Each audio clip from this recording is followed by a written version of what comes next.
नमस्कार, मैं हूं अजय। रात के 9 बजे हैं और बुलेटिन की शुरुआत एक बड़ी खबर से।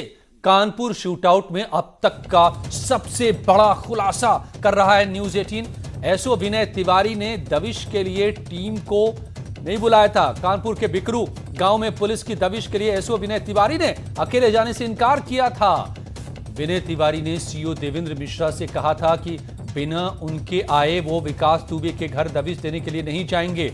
आपको मैं बता दूं कि देवेंद्र मिश्रा जो सीओ थे इलाके के, मारे गए थे उस एम्बुश में जो विकास दुबे के घर पर हुआ था, और वो वहां जाना नहीं चाहते थे क्योंकि उनको एहसास था इस बात का कि यहां ऐसा हो सकता है।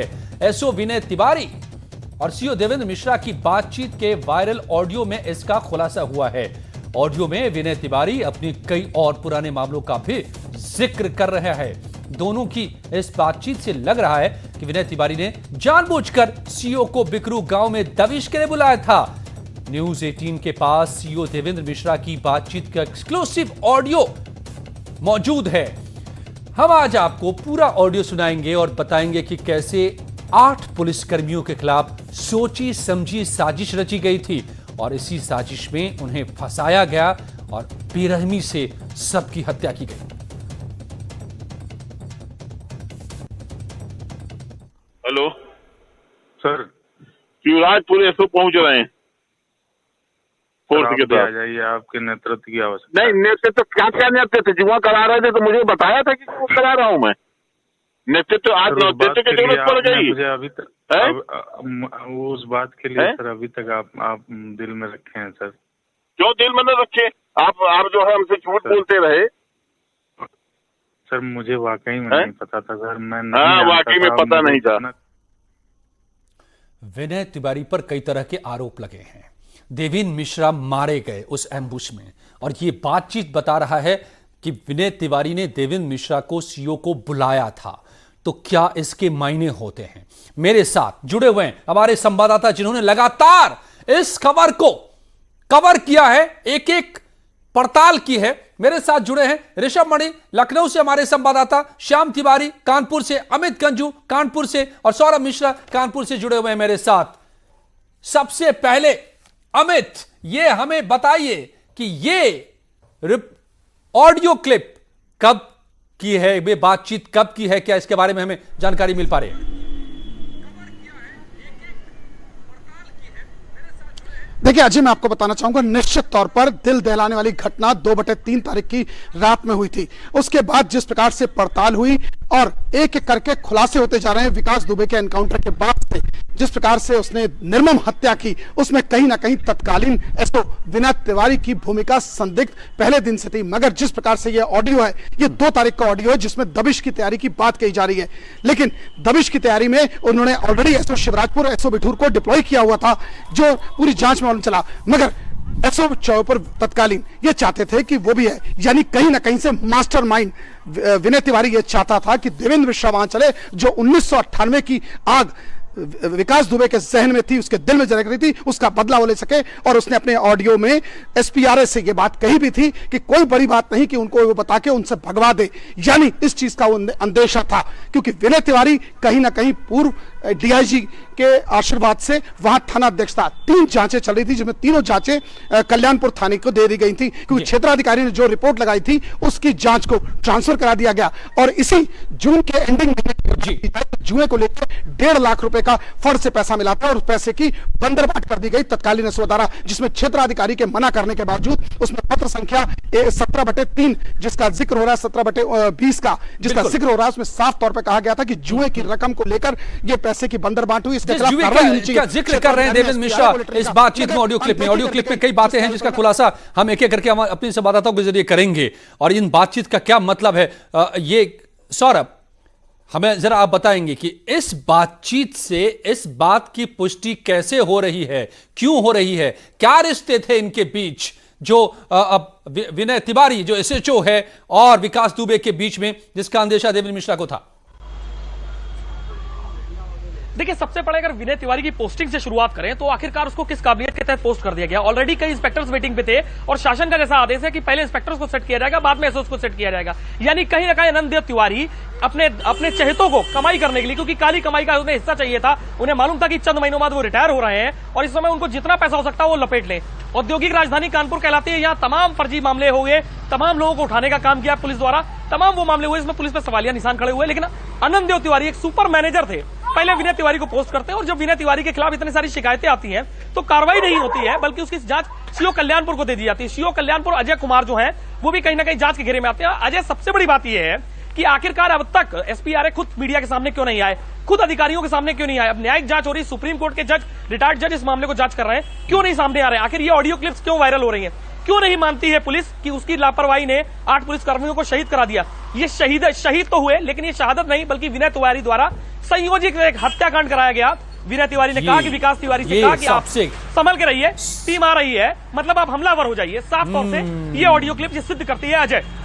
यानी इन बातचीत से ये साफ हो रहा है क्या कि पहले खबर दे दी गई, सारी तैयारी करवा ली गई और शिकार बनाया गया क्या सभी पुलिसकर्मियों को, जिसमें देवेंद्र मिश्रा भी, सीओ भी शामिल थे। सुनिए आगे की बातचीत, मैं एक एक करके पर्दाफाश करूंगा। आज तक का सबसे बड़ा खुलासा विकास दुबे और इस कानपुर शूटआउट में हम कर रहे हैं। शहीद सीओ देवेंद्र मिश्रा और एसपी ग्रामीण की बातचीत। सीओ देवेंद्र ने एसपी से विनय तिवारी की शिकायत भी की थी।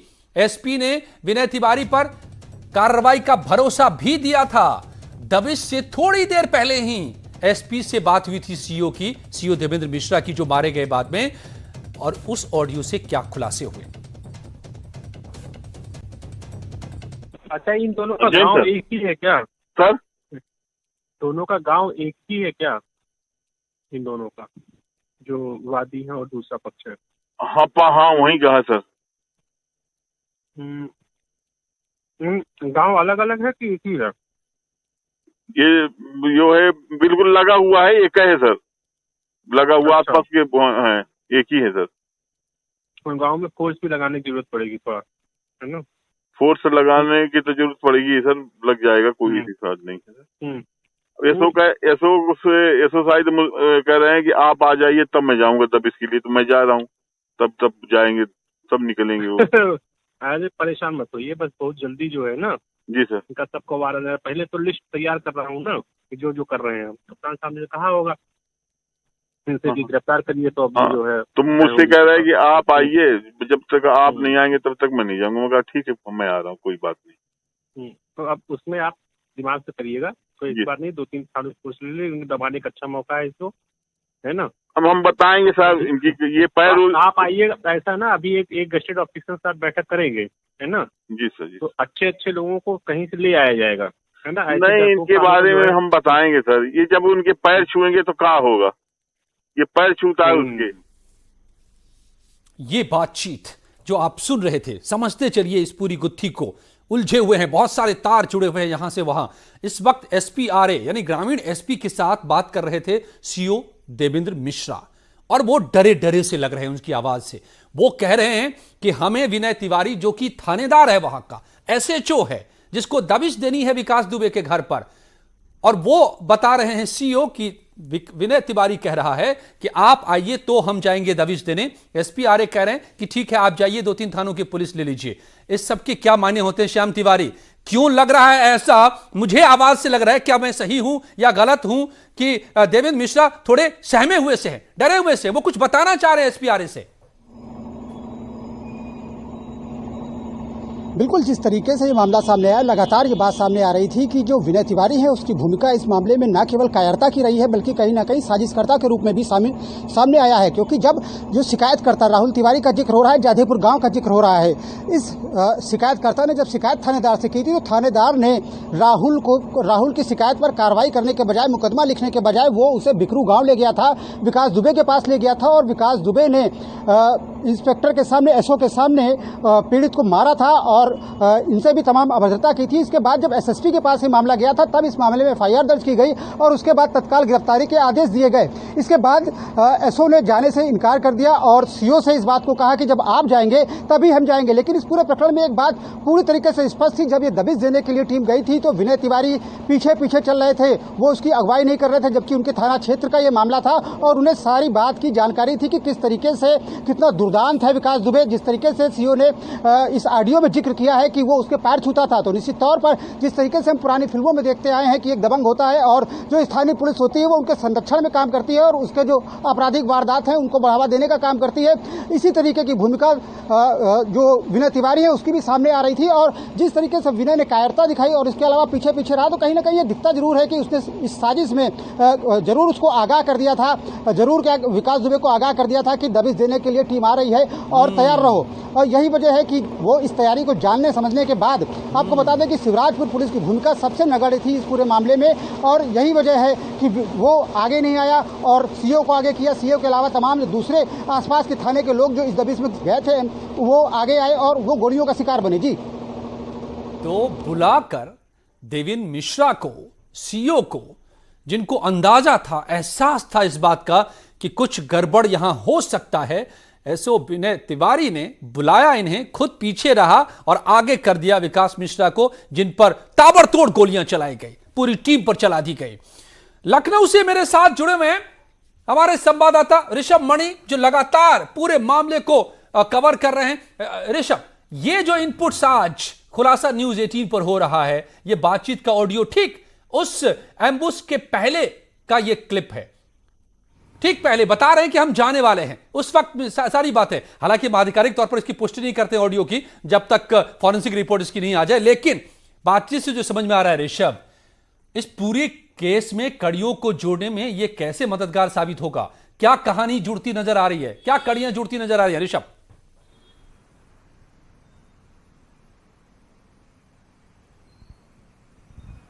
अच्छा, देखिए, ये ऑडियो क्लिप्स कानपुर पुलिस और कानपुर पुलिस की पुलिसिंग की पोल खोलती, किस तरह से अधिकारियों और थानेदारों के बीच में सामंजस्य और भरोसे का अभाव था। सीओ देवेंद्र मिश्रा की बात से साफ हो जाता है कि वो अच्छी तरह से विनय तिवारी को जानते हैं, उसके चरित्र को जानते हैं और विकास दुबे को भी जानते हैं। वो खुद एसपीआरए से बात में इस बात का जिक्र करते हैं कि विनय तिवारी को तत्कालीन एसएसपी या पूर्व एसएसपी कहना ठीक रहेगा, अनंत देव का वरद हस्त प्राप्त था और उन्हीं के जरिए विनय तिवारी को चौबेपुर में पोस्टिंग मिली थी।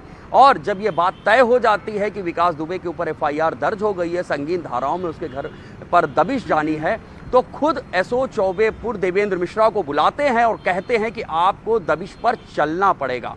तो सबसे पहले तो एक साजिश की बू आती है, क्योंकि खुद अभी तक इस मामले में 120 आपराधिक साजिश की धाराओं में मुलजिम है विनय तिवारी और विनय तिवारी जेल में भी बंद है।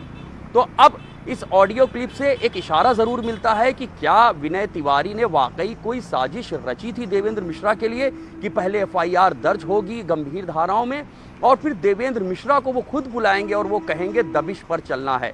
जबकि देवेंद्र मिश्रा की एसपीआरए से जो बात हो रही है उसमें देवेंद्र मिश्रा ये बात कह रहे हैं कि विनय तिवारी, इशारा जो विकास दुबे के लिए कि उनके पैर छूता है, दबिश की बात लीक कर देगा, विकास दुबे को भगा देगा।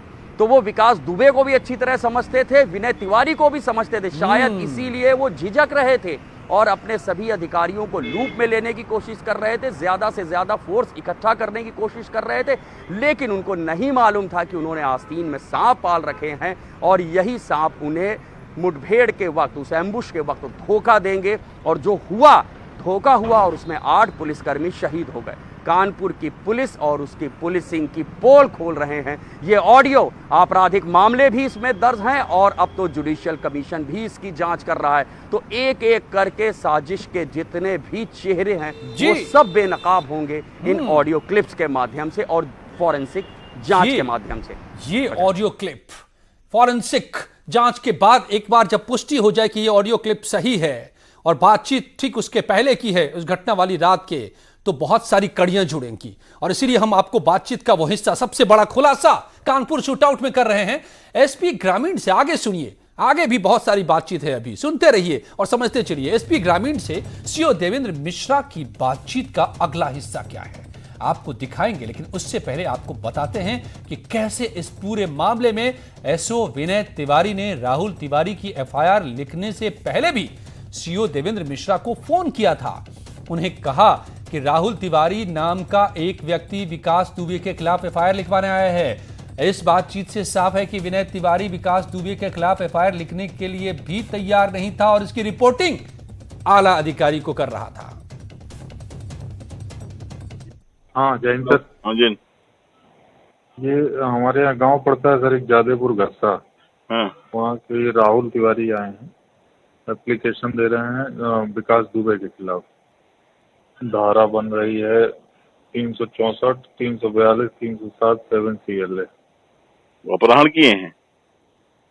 फॉर्चूनर गाड़ी में डाल लिया तथा ले जाकर कमरे में बंद कर लिया। मौका पाकर वहां से किसी तरह भाग निकला। जैसे ही प्रार्थी विक्रम मोड़ पर पहुंचा तो विकास दुबे ने घेर कर ताबड़तोड़ गोलियां चलाई। हकीकत तो मारपीट हुई है। तो किससे? इसको पहले थाने ले जाइए ना, पहले थाने ले जाइए। में ही आपको नहीं कहा